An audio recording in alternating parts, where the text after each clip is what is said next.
একটা দুটি গান রেখেছে। আসলে তো ওদের গানের পাশে আমার গান রাখার মতো ক্ষমতা নেই, তারপরে তো আর কৃপা যতটুকু চেষ্টা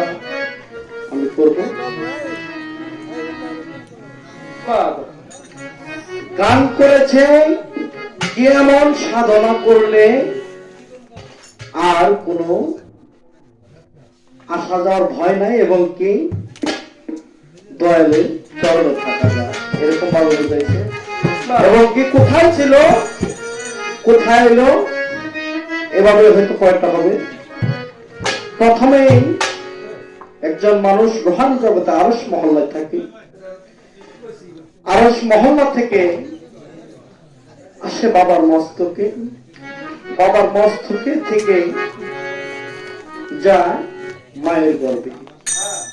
তারপরে এক এক করে 1 মাস 2 মাস এরকম 9 মাস 10 মাস 10 দিন পরে আমি জামাল দেওয়ানের পৃথিবীতে এসে খালবাড়িয়ার গান গাই। সংক্ষেপে বোঝানোর চেষ্টা করব। আর একটি গানে বলেছে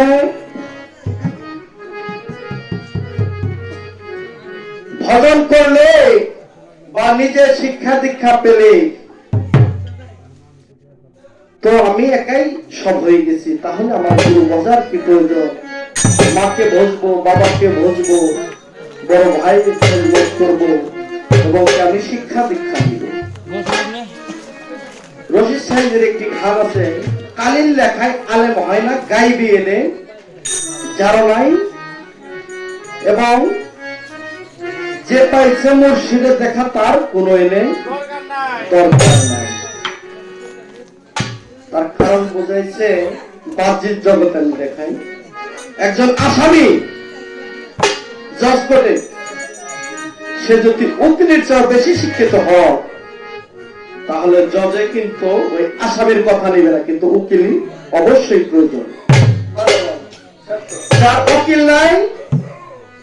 আসামি পক্ষের কথা কওয়ার মতো ওই কোর্টে কোনো সুযোগ নেই। যার পীর নাই তার পীর হলো শয়তান। আপনি আর একটি গানের ভিতরে বলেছে রশিদ সাহেবজি, আহলে বায়াতের উপর যেই ইমানদার নাই মোহাম্মদ কাটকা কাফের তজুকের কি পাইব না নবীর সাফায়াত।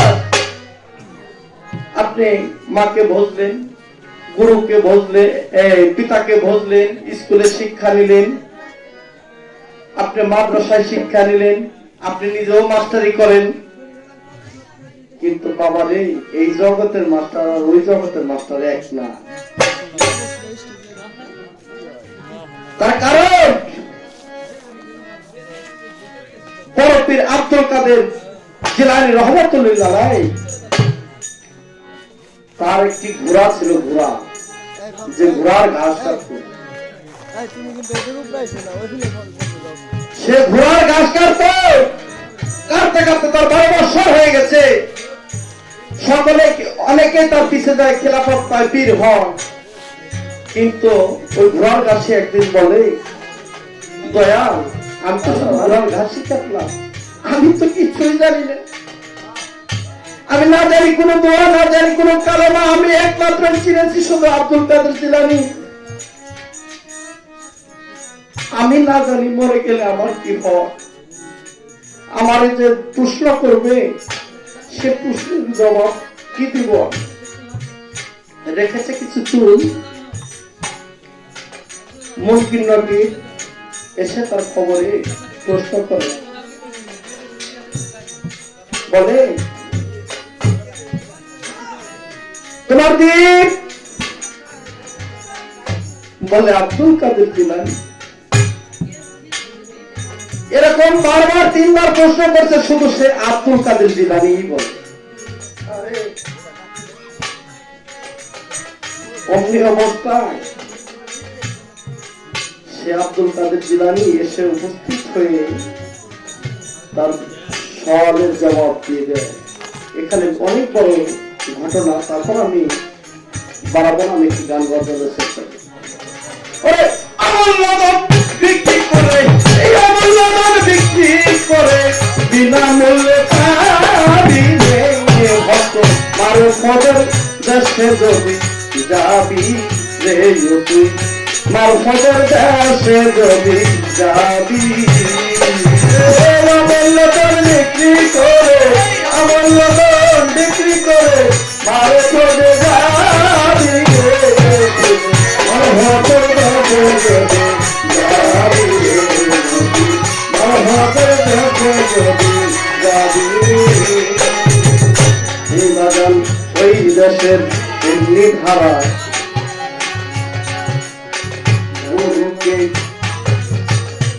বাবা ওই দেশের এমনি ধারা গুরুকে করে প্রতি বিদেশে আসল মতি নিগুণ ঘরে চাবি পাগলা নিগুণ ঘরে চাবি পাগল ওই দেশের এমনি গুরুকে করে প্রতি দিবেশে আসল মতি নিগুণ ঘরে চাবি পাগলা নিগুণ ঘরে চাবি খুললে তারা দেখবি ভালা খুললে তারা দেখবি ভালা খুললে তারা দেখবি ভালা অফিস করে দিবে পাগল ভারত পদের দেশে যদি যাবি রে মারো পদের দেশে যদি যাবি অমূল্য ধর বিক্রয় করে অমূল্য ধর বিক্রয় করে যাবি রে ভারতের দেশে যদি যাবি রে ভারতের দেশে যদি যাবি তোমার কলমেতে রূপের খুঁজি নাই সেখানে দিন রাজনী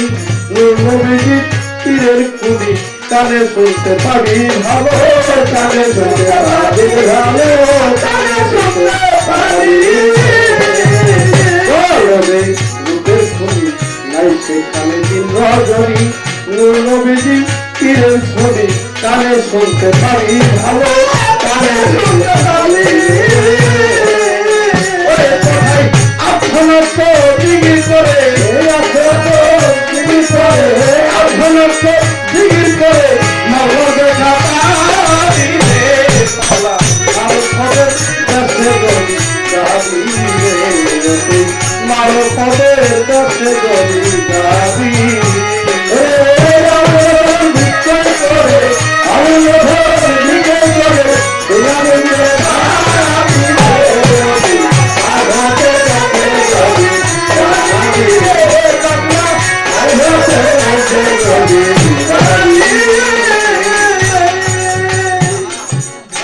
যাইতে যদি এমন দেখা গুরুকে পর শাখা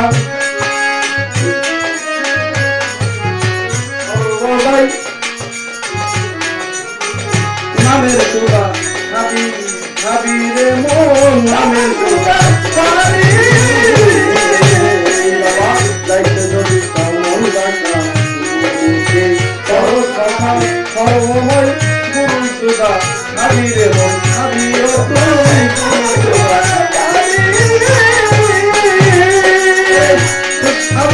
হালিম বলে ভোগ লাগিলে হালিম বলে ভোগ লাগিলে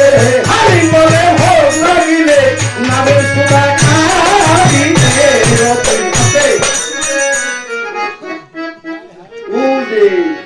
কইসাল্লাম কোন কাজ করা করলে পরে আর কোনো কিছু করতে লাগবে না সবাই যদি কোনো ব্যক্তি তার গুরুর নাম জপে বাবা আজরাইল তার ভয় করে আজরাইল তাকে ভয় করে যদি সে নিরিখ বর্জন ঠিক রাখে তার কারণ হলো যে একটি মশলা আছে না সবাই কিন্তু আমরা জানি কিন্তু কথা আমি বলি এক ব্যক্তি হিন্দু আর এক ব্যক্তি হলো মুসলমান দুইজনে খুবই কাছাকাছি বন্ধুত্ব মানে ক্লাস 1 থেকে ক্লাস 10 পর্যন্ত বন্ধুত্ব ভালোই গেছে এমন বন্ধু ওই হিন্দু ছেলেদের দাওয়াত দেন ও ঈদের দাওয়াত দিলে পরে একদিনও আসে আর আমরা তো মুসলমান নামে মুসলমান কামে না ওই হিন্দু ছেলেটা যদি দাওয়াত দেয় যে দোস্ত আমার বাড়িতে পূজা তাহলে নানু মুরুর দাওয়াত তুই যাস একটু যদি কয় যাস একটু হে সকাল থেকে যা বসে নাড়ু দিই মানে এমন ভাবে যায় বসে যে নারমুড়ি এলাই ব্যবস্থা খাই ওই ব্যক্তি হঠাৎ করে স্কুলে যায় ওই মুসলমান ছাড়া বেজার হয়েছে কয় ওই ক্লাস 1 থেকে আজকে 10 পর্যন্ত তোর সাথে আমার সাথে খাতি তোকে পূজায় যাই আমি ডেলি নারমুড়ি খাই তুই তো একদিন আমার পরে ঈদের দাওয়াতে কিনলে ঈদের দাওয়াতে গেলাম না সময় পাইনি কার বেটা সময় পাস নাই তোর স্কুল বন্ধ আমার স্কুল বন্ধ তোর আমার কাজ কি কয় না ভাই সময় পাইনি যাবে পাইনি মানে অর্থ হলো আগের দিন দেখছেন না হিন্দু মানে যদি মুসলমান পানি খায় ওই খিলে কিন্তু ভাই গেল মানে খিলে আর বাড়ি রাখবো না তো মুসলমান হিন্দুকে মুসলমানের বাড়ি আসবো না মানে ওর ওই ধর্ম জামলে তাই ভগবান ঠিক আছে এক নামের পর আর কোন নাম টাম নাই তো এখন এনে দুইজনে আরতে আর্থিক করতে করতে সাদের পর গেছে 3 তলার উপর এনে ওই হিন্দু করছে ওই দোস্ত তাহলে এক কাম করি তুই তো আল্লাহ আল্লাহ করস আর আমি ভগবান কই এই 3 তলার উপর তো ফাল দিমু যে আমাদের কি রাখা আর রক্ষা করে যদি কিনা তোর আল্লাহ বড় তাহলে তুই বাইসে যাবি আর যদি কিনা আমার ভগবান বড় আমি বাইসে যাবো আর ভগবান যদি মিথ্যা হয় তাহলে মরে যাবো চিন্তা করতে ফালতুকে বাঁচে নাকি এখন তো হিন্দু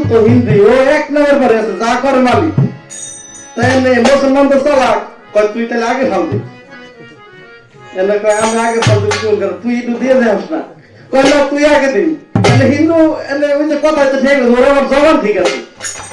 যা করে মালিক সাহেব মনে মনে করতে ভগবান কয়ে তুই বিপদ হচ্ছে তুই উদ্ধার করিস তাহলে ও মনে 3 তলার পড়তে বুঝছিল এ আর কোয়াগতি মিনতি কই রে কালিমা ঠাকমা হুমানে ভগবান দাইকে মানে বেহাল হয়ে গেছে ভিতরে ভিতরে ফানা ফিল্লা হয়ে গেছে এমন ফানা ফিল্লা হয়েছে ভগবান করে দিছে না ফাল দিলি ও ফেল দিলি মানে 3 তলায় তো নাই মানে 2 হাত উপরে ফাল দিলাম সেটা সুন্দর ভাবে নামছে মানে মুসলমান তো বিমানে বলছে হিন্দু নিতে বলতে তাই আই ফাল দে ফাল দিমু খাসাই দিমু এন্ড ও দিলে তো চালাক মুসলমান কইছে আমি আল্লাহ হুকুম ভগবানের বাবা তুই ওটাই তোর বাপ ওরছে ভালো না এন্ড ও আল্লাহ কইছে ভগবান কইছে এমন ভাবে ভালো যে ওরা আত্মা ভাঙ্গে সবই কই মানে ভাঙ্গে চলে গেছে কারণ হলো কেউ এই ধরে না ভগবান ধরে না আল্লাহ ধরে না তাই আমরা মুরিদ যারাই হইছি আমরা তো এক নাম্বার কম না তার কারণ এই খানে আছে হায়দার দাও আমার গেছি রশি সরকার বাড়ি কই রশি সরকার কম না ভালো ওইটা কি ধরে কেউ ঠকাই হইলো নাকি তো বাবা দেখে যে যাই করি এক নাম্বার থাকতে যাইতে যদি তাও কোন দেখা গুরুকে করো সখা ধর্মবই বহু দেখা সামনে দেখতে পাবি রে ভালো সামনে দেখতে পাবি হালিম বলে ভোগ লাগিলে হালিম বলে ভোগ লাগিলে হালিম বলে ভোগ লাগিলে নামের সোনা খাবি রে মারো পদে দেশে যদি গাড়ি রে তুই মারো পদের দেশে যদি গাড়ি অমূল্য বিরাজ করে অমূল্য ধন বিক্রি করে